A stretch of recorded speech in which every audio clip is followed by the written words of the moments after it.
I don't think that it's. I don't know. I mean, I would have to think about it like a whole bunch if I had to say that it's like one of the great. It's definitely a great all time for what it is. Maybe not in my top 50 ever, or maybe not in my top 25. It might make my top 50. It's a really, really good movie. Nebi, I'm glad that we kind of broadened your horizons. This is both of your first Kurosawa films, so what do you guys think? Do you think he himself as a director is a bit overhyped? Did he meet your expectations there? I don't think he's overhyped. I'm definitely gonna watch more of his movies. The Seven Samurai one. Yeah, Yeah, that's probably the first movie I'm gonna watch. carve out some time. I think it's 3 hours and 30 minutes, but it is it's I think it's ranked number one on some all time. It's some people say that it's the greatest ever. Like some people say it's better than The Godfather. Some people would say it's better than Shawshank Redemption. It's a Oh, very and so a lot of people most film buffs that you ask, like people who will look at cinema in like the analytical sense, will say this is the greatest action movie ever. And I mean, from that, I I don't I really don't want to know. see. Uh, The reason why I said that is because it's not when I think about action, that's not what yeah, think no, this about. is like actual action. Like this movie has a good amount of Yeah, it like does. legit fighting.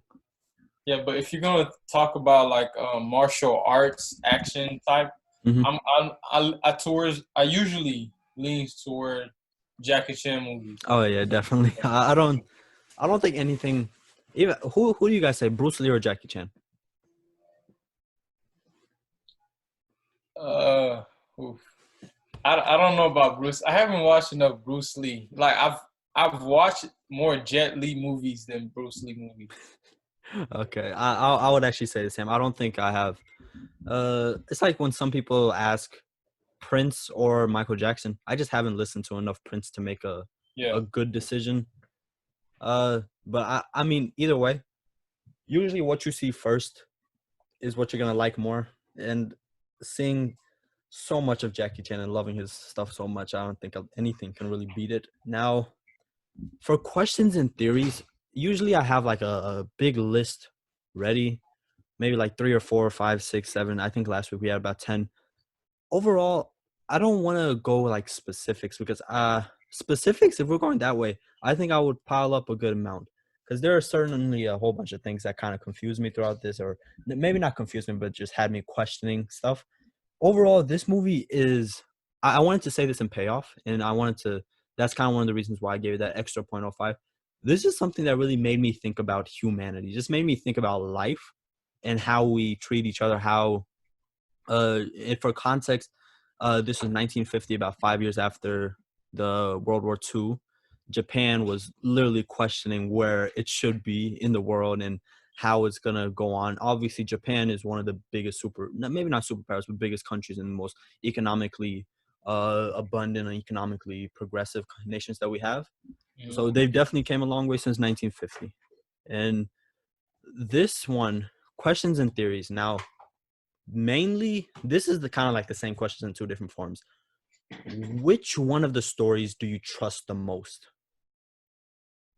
Of all of these characters, of the four characters that gave us our stories, of the bandit, the woman who was harassed and got her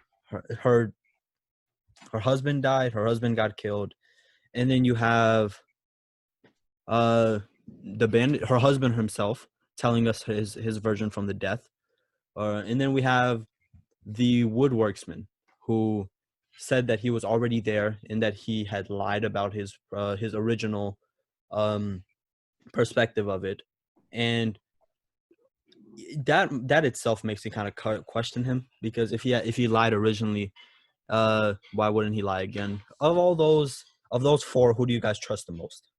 I trust the bandit. What is his name again? Hajimoro? No, No, that's the his guy's name. actual name in the movie. Uh, he's like, apparently I remember he was a very, very famous bandit that when Rashomon. Tajumoro. See, I knew it Yeah, was Moro something. yeah. Uh, I trust him more than anybody. mhm. Cause like he was already caught. I mean, he said he himself that he knew he was already gonna die. Yeah. What I noticed in all the story is they portray him as prideful. Hmm. Yeah, he didn't seem like the guy that would lie, but the guy that would like do something like kill the guy. The thing is that what really bugs me is that every single one of the stories, all of them claim, well, except for the woodworksman, they claim that they killed him, and or in one sense or another, they killed him. When it comes to the woman, she essentially manipulated both of them, and she essentially killed her own husband. And it's that itself is just like how why do so many of these people want to take credit for this? I didn't get that either. At first, with the bandit, I was like, hold up. If they're giving you the chance to tell the story, like, why are you like blaming yourself? But Exactly. And then beyond that, since this was our first viewing, and I really did go in with as little information as I could for giving you guys some information. I After that first bandit story, I didn't know that three more stories were coming. And when that second story began, I was like, hold up, this is not what we were going through. What is happening here? Why is this it had me for about like maybe 5 minutes into the second story. I was a bit like, what's happening here? Eventually, by the time I understood what was occurring, I uh, like I said, I just didn't know what to do with the information. And by the end of the story, uh Kurosawa himself says this, where who did it is pretty much useless. But me being me, I really want to know who did it. And like you said, I think I trust the bandit the most, mainly because I feel kind of you kind of alluded to this, where he has the least to lose. He's already captured, and I mean, he's already a bandit. He's a widely known bandit. What is he gonna lose from telling people that he yeah, murdered them? and as a matter of fact, he gains fame from saying he murdered. Exactly. Yeah, Uh, Aside from that, I really do not trust the woodworksman. I know he did the right thing at the end with taking the baby, but then again, that was kind of falsely uh motivated, because he was like, "Oh, I already have 7 kids. It's okay. One more won't do anything." Even though that's a kind of a good thing to say, I guess that's kind of not the best of things to say in that situation. Um, Nebi, if you are you still here? Yeah. Who do you trust the most? Well, was it really the bandit, or was it the traveler's recollection of what the bandit said? Because maybe he was lying about what the bandit said. You know what I mean? Oh yeah, you. That's another thing. This is a story within a story within a story. How can we even trust the fact that he's telling us the truth about what the other people said? And, Exactly. and that's a good point, Nebi. Uh, okay. Outside of that, rather than which story is the most trustworthy in your eyes, which story was the best? Which one did you have the most fun with?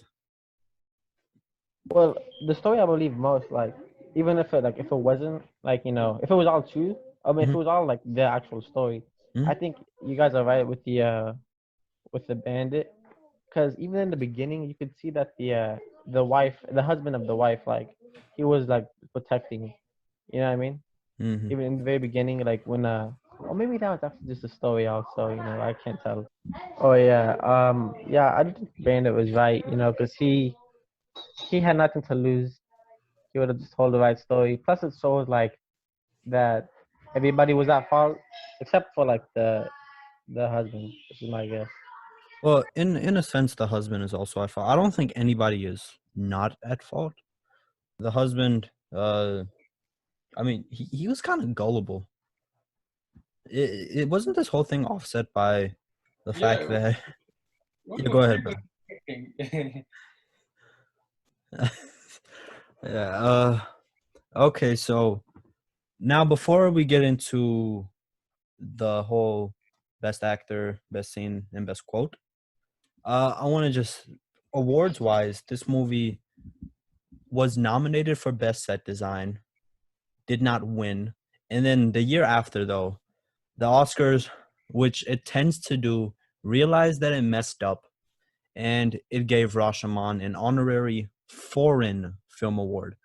As I think some of you may know, no foreign film had won Best Picture until this year. So this itself is a pretty big achievement.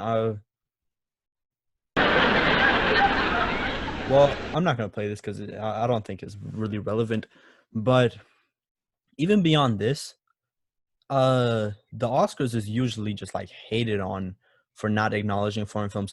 Literally, no Kurosawa film had really won anything until you can see over here in the recommended 1990, when they gave Kurosawa himself an honorary award for just a lifetime achievement award, pretty much. Beyond that, I know Kubrick. Kubrick never won an Oscar, like himself. None of his films won an Oscar. I know, Billy, you know about Hitchcock, and I know you've seen Psycho. He only won one Oscar, and I don't think it was like for best film or anything of that stature. And he has the greatest Oscar speech ever. Oh, let me play this. You guys know about this guy's Oscar speech?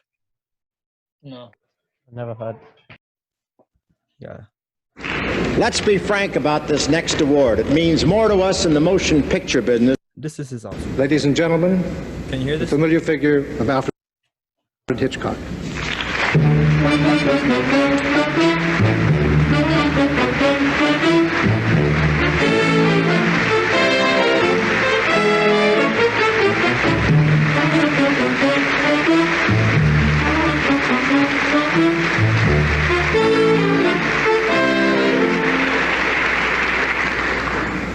Thank you. Indeed. This dude said thank you and left. That's what everybody should do. This man's a freaking god. All right, so now we have. Let's go ahead. Let me get. He really walked over there like he was going to give us one of the best speeches. Oh, ever. hold up! Now, before I even move on, I want to show you. That's the second best Oscar speech. Now, the best Oscar speech is Billy. Have you seen Good Will Hunting? Yeah. Oh, bet. The best Oscar speech would be "You're welcome." All right, That'd be fair. that's good. You know, I'm gonna become a legendary director, and that will be my Oscar speech. All right. So what was it? Okay. But who said that, nephew? Oh, this is the most perfect Oscar speech ever. This is literally what everybody should have this Oscar speech. That's why it's, in my opinion, the best. And the Oscar goes to Ben Affleck and Matt Damon.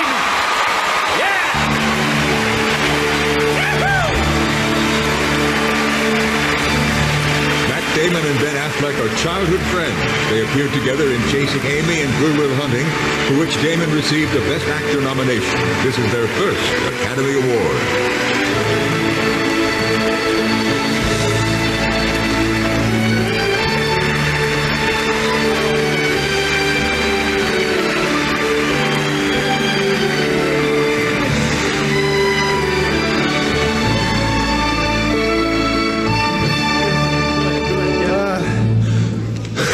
I just said to Matt, losing would suck and winning would be really scary, and it's really, really scary. You know, we're just really two young guys who were fortunate enough to be involved with a lot of great people whom it's coming upon us to, there's no way we're doing this in less than 20 seconds, upon whom it's incumbent of us to thank Harvey Weinstein, who believed in us and made this movie, Gus Van Sant for brilliant direction, Rob. I gotta stop it right there. When every single Harvey Weinstein, do you guys know that whole allegation stuff with him, where he's been accused? I heard of it, I think. Okay, so this guy is like, despite that, all of that, he is probably one of the biggest Hollywood producers of all time.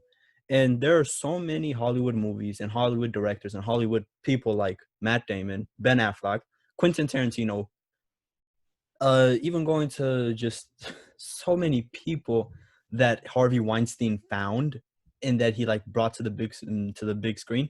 So you will see so often where people are just accepting Oscars and they're just like, oh, I want to thank Harvey Weinstein. There's nobody like him. He's the greatest person in the world. And it is aged so badly. But I just wanted to bring that up. So Robin Williams, who delivered some great lines. Minnie Driver. Hey, what did he do? Stellan Skarsgård, great. Your brother. My brother Casey, who's brilliant in the Cole movie. Hauser. Cole Hauser. My mother. John and Gordon. Matt's mother, the most beautiful women here. My dad at the right over party. there. And Jack said hi to you. And All right. who else? John Gordon from Miramax. John Gordon. Chris Moore produced the Moore. movie. And Chris Moore. Patrick Weitzel, the best agent in Hollywood. Yeah, And, Patrick Weitzel. and Cuba Gooding for showing us how to give our acceptance speech. And All our friends and family. And everybody back in Boston watching us and tonight. thank you so much, the city of Boston, and God, I know we're forgetting somebody. Whoever we forgot, we love you and we love thank you. you. Thank you so much. that is perfect. No, How there's old were they? they were like 19 or not 19, probably like 24, 25-ish. And I'm pretty sure they're the youngest people to ever win Oscars at the moment. And it was just that just makes me feel, and that's so inspirational because they're so young and they did that. And that's exactly what everybody should be like at the Oscars.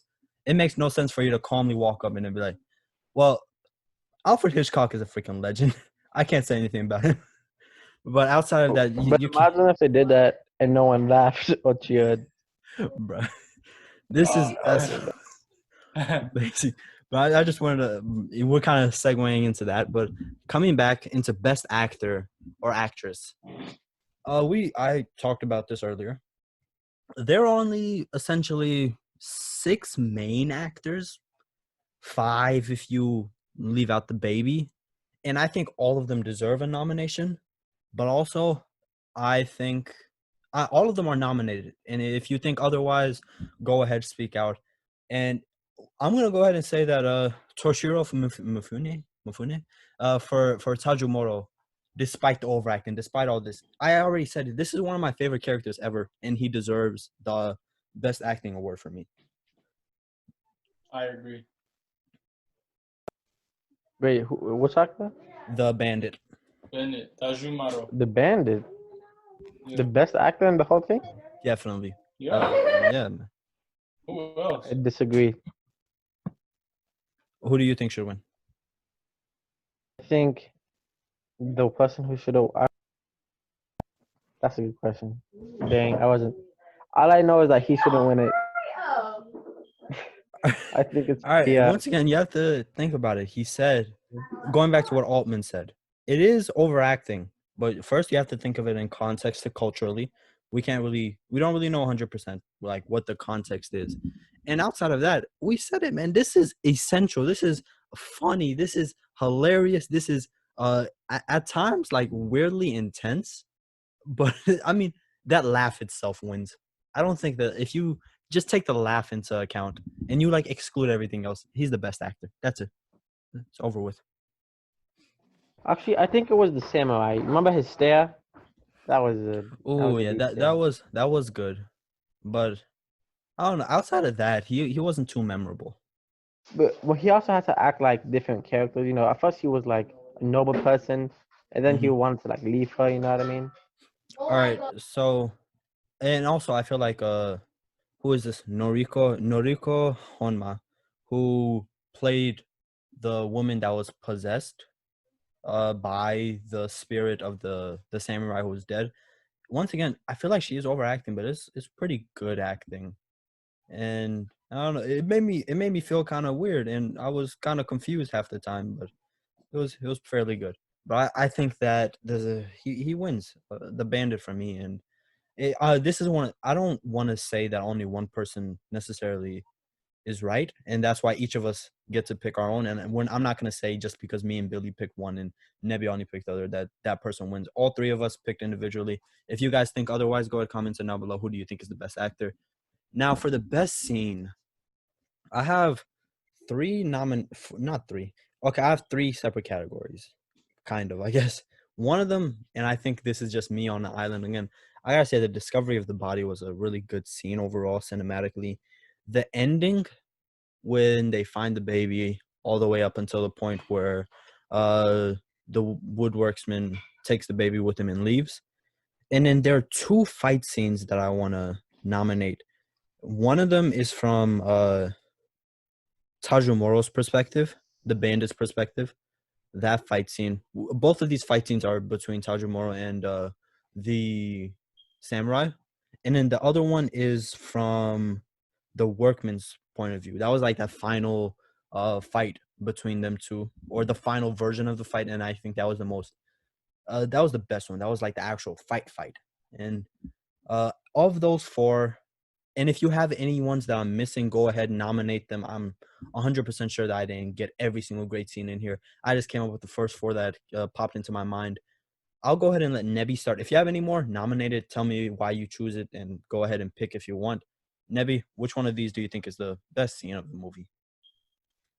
Hold on, can you come back to me? Because Yeah, no I don't problem. really remember much No of these. problem, Billy. Well, I'll go ahead and start. Or Are no, you but Are you asking best scenes out of the ones you said, or oh, like any, if I the ones that I said are the ones that I'm taking into consideration. Those are my nominations. Now, and I just kind of want to refresh your minds. So if you have anything else, go ahead and say it. well, I don't remember all the scenes, but the fact that this one scene stood out and I still remember it is the reason why I'm picking it for best. And it's when the woman got overtaken by the man's spirit. And like I said earlier I was talking about how it really grasped my attention, and I was really trying to figure out what was going on. Yeah, definitely, Or definitely. why was this being into play? Well, I'm gonna like just say this because I know nobody else on earth will probably say this, but I'm gonna say that. Never mind. I'm not gonna say it's the best scene. I really think that the walking down, the discovery of the body, that's a good scene. It's a really good scene. You can't convince me otherwise. So I'll have to go with the final fight scene between Tajimoro and the samurai, because it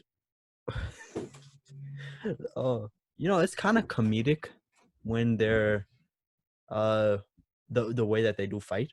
And when I was listening to a video essay earlier where they allude to, not even allude, they just bring out outright that Tajimoro is presented as a animalistic creature, as a barbarian in many senses. He's a bandit, first of all, and beyond that, he has the way that he fights, the way that his mannerisms.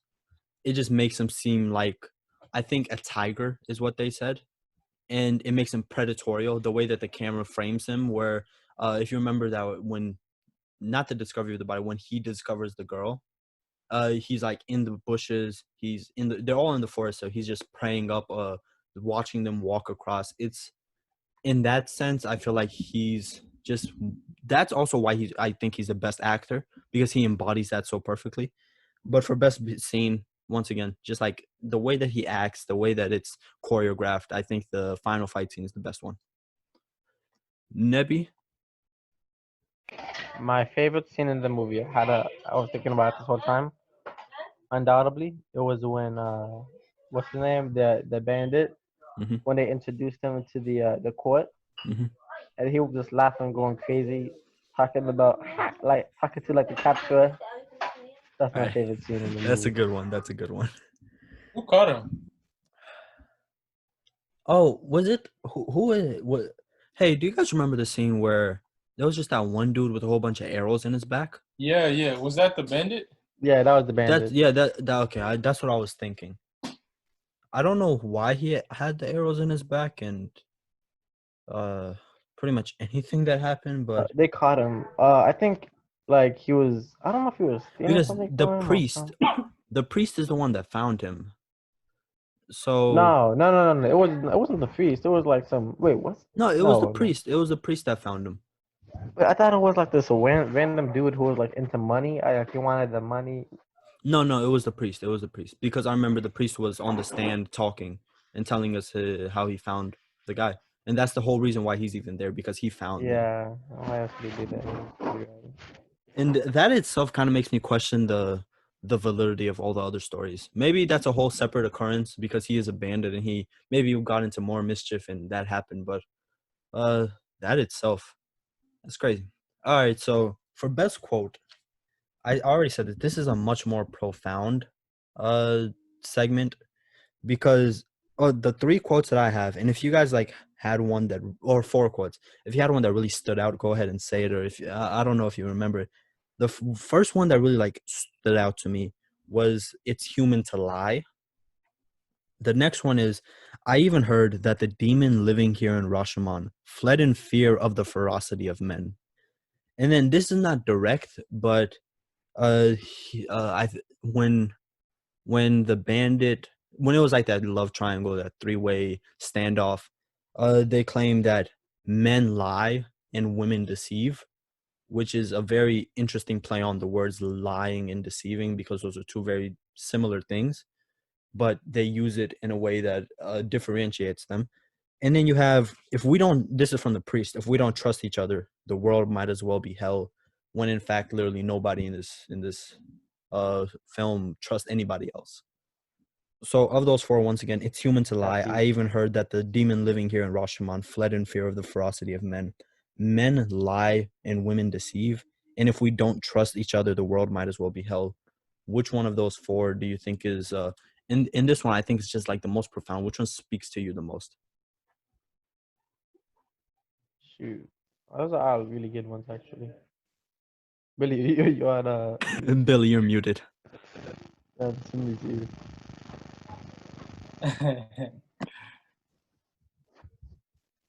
All right. So I was like, yeah, I didn't even realize. I was talking for a good minute. Out of so I don't. I'd be crazy if I said I remember any quotes, but out of the quotes you said, the one that gets me the most is the one that goes, men lie and women deceive, and I don't remember the rest, but That's it. It's just like men lie. I'm kind of it's like a whole argument that they had, but I'm just kind of breaking it down to the basic fundamentals. It's just that men lie and women deceive, and I don't know. yeah, It's just so interesting how they frame yeah, it, how they state that. It's yeah. And I think it's interesting because I think they're trying to outline or plan out the reason why Mhm. either of them lie or deceive, because it's kind of the same thing, but yeah, I'm not sure how to frame my conclusion, but basically it's just to show the reason why they do it. yeah, definitely. I can't remember exactly which story it was under when that was stated, but I don't take this like as fact, but I want to say that it was in the woman's perspective. And no, it was in the worksman's perspective, the woodworkman. When he said that he was there the whole time and he was reciting that.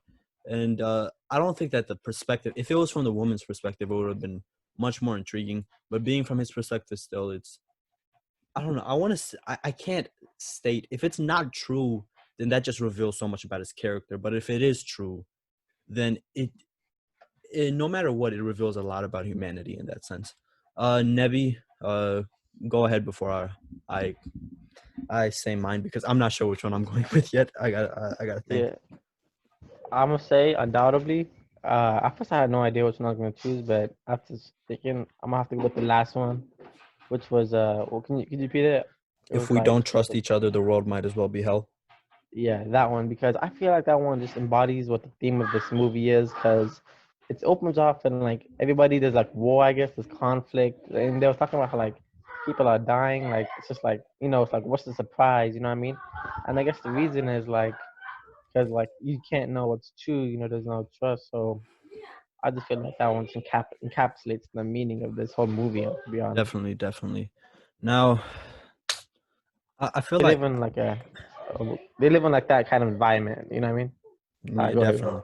And yeah, once again, going back to like the time when this was made, 1950, right after World War II, and the idea of if we don't trust each other, the world might as well be hell. Who can you really trust after a war? You're rebuilding. You're in constant fear of an atomic bomb coming down and destroying everything that you know of. And it's once again, this is like the most meaningful of the films that we've seen so far. This is the highest rated yet, 7.82, compared to the last week. I believe it was a 7.57 combined. The week before that, it was a 1.75, and the week before that, it was a 6.91 for The Gentleman. I'm not gonna go with the other two because you guys have already talked a bit about them, and I'm not gonna go with It's Human to Lie either because I feel like it's a lot of the same main themes of men lie and women deceive, being underlined there. And I'm just gonna go with the one remaining, which is that I even heard that the demon living here in Rashomon fled in fear of the ferocity of men. And overall, just the city is, or I want to say it's the town of Rashomon. It's it is Rashomon. It's a city in Japan. Maybe I'm not 100% sure, but nonetheless, Rashomon is just like the piece of work as a whole. It's reflective of the overall uh nature of man, and the fact that they're saying that the ferocity of men made the demon living there run away. I don't know what exactly about it sticks out to me, but it just does. It speaks many on many levels. And overall, the movie as a whole, I have it at an 8.08 rating, and I feel like that itself understates it because this is something that has made me think. It's made me think about the way that I even view the world, the way that I view a lot of things. So it's a very interesting one. I really have to. Okay, let's go ahead. Recommend. Would you guys recommend this?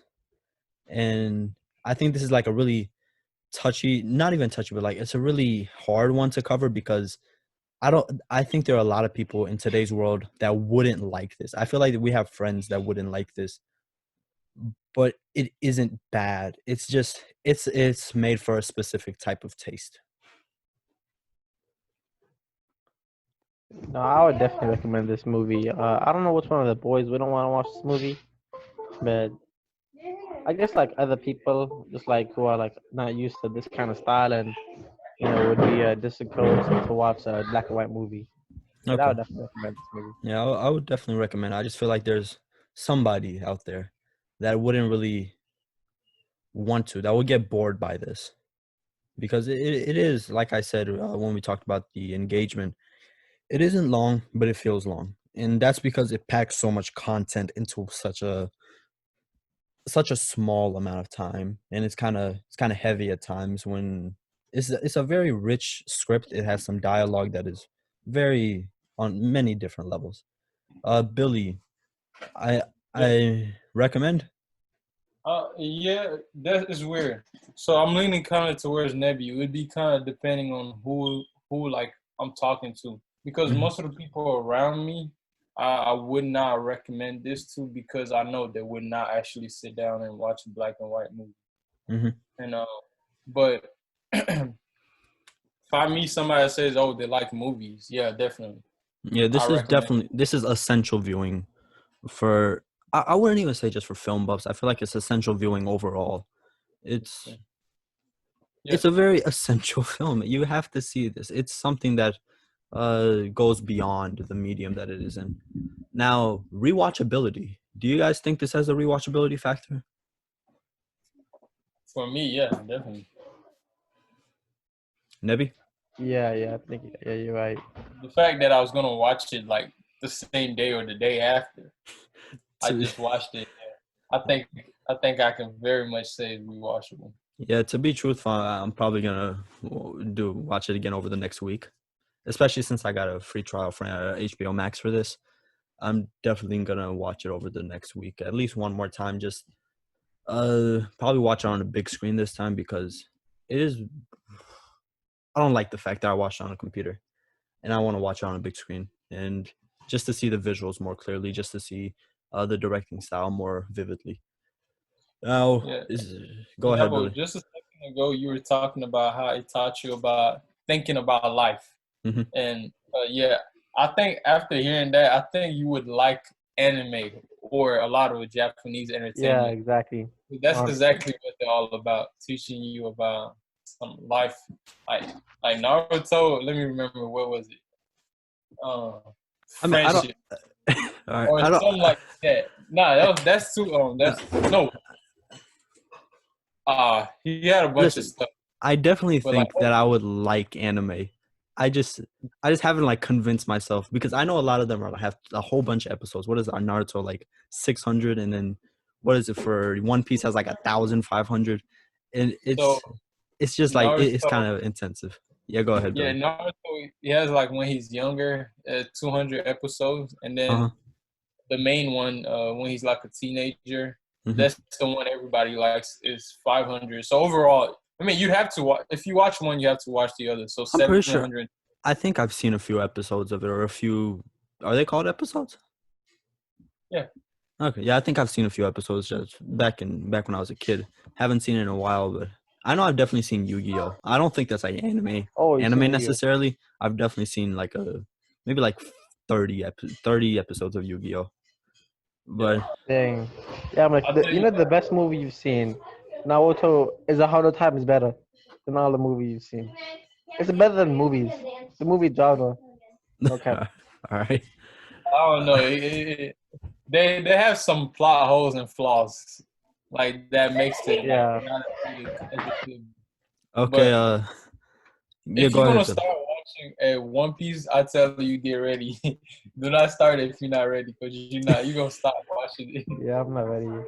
Okay. Yeah, I'm definitely not ready. All right. Is there anything else you guys want to say about the Rashomon in particular before we sign off for the week?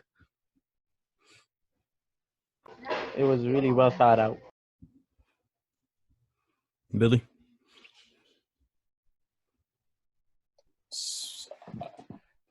I don't know what I'm trying to say.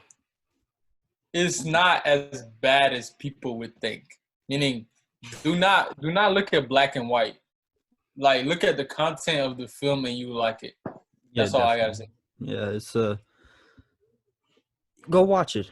I mean, I don't think that we can say too much else that will convince you at this point if you haven't been convinced, but go check it out. It's really good. All right, so I think that's it for this week. Next week, we're gonna be taking a break, and then you'll get about 2 months of Harry Potter. All right, peace.